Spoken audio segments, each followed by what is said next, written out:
Other of the silly arguments that are presented as factual, as facts of Israeli prejudice and Israeli persecution of Arabs is that there are 13,000 children, teenagers, or young people in Israeli jails.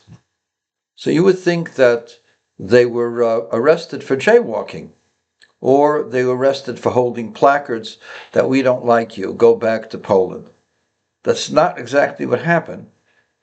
Those 13,000 people were arrested for a variety of violent crimes, whether it was throwing stones at a bus or stoning some children, attacking with a knife, or in some instances actually killing some Israelis.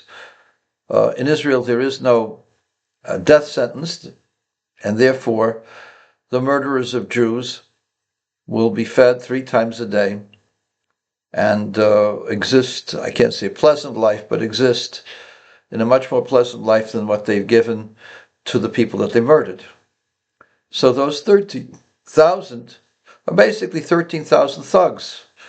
If somebody smashed your windows and tried to kill you while you were driving your car with your family, I don't think that you would object to them being in jail. These are not 13,000 jaywalkers.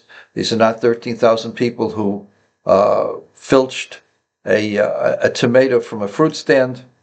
These are 13,000 people who try to kill, maim, rob, injure, destroy other people, especially Jews.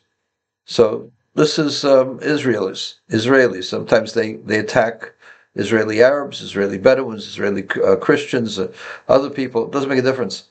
Point being that they're there because they engaged in some kind of violent activity. 13,000, it sounds like a large number. When you realize that, let's say every year, every 2 years, you get about 500 people that do violent acts, and you arrest half of them, that's 250 people a year. After about 30 years, you're going to get a lot of people. There's more of them. There's more than the 500 a year. Every day there's other threats, and rather than neutralize them, they've been given life and they stay in the jails. But that doesn't mean that they are non-violent and that somehow or other these would be students in Oxford. If you let them loose, they would be planning the death of Jews, just as Sinwar was one of the people, one of the 1,000 plus residents of an Israeli jail that were let go for Mr. Shalit. Shalit was an Israeli soldier that was captured for several years by the Arabs, and his return was predicated on getting 1,000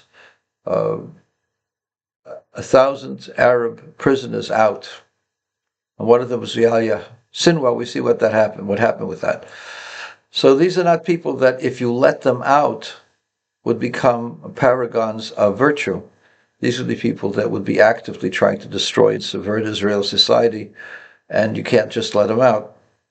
And I'll tell you the truth, if I was in charge and they threatened to kill the hostages, I would say there are 117 Arabs in my jails that have been convicted of murder. I will establish an executive order circumventing the rules of Israel, and I will say that anyone convicted of murder of any Israeli is to be punished by death immediately. And I will take, for every single one of my hostages that you kill, I will take 10 of yours and I will kill them. I'll kill not people who are innocent like you do. I will take 10 murderers and kill them. Just try me.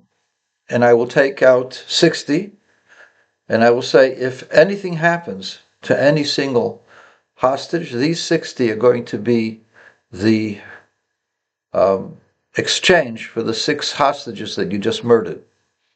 And let's see whose will prevail. I know that sounds like a harsh thing. It's not a harsh thing. A person who is guilty of killing another person, the punishment should be death. And with these people, we're in a war. These people should not have been let to live in the first place. They should have been treated as military, as violent soldiers, and they should have been killed by a tribunal.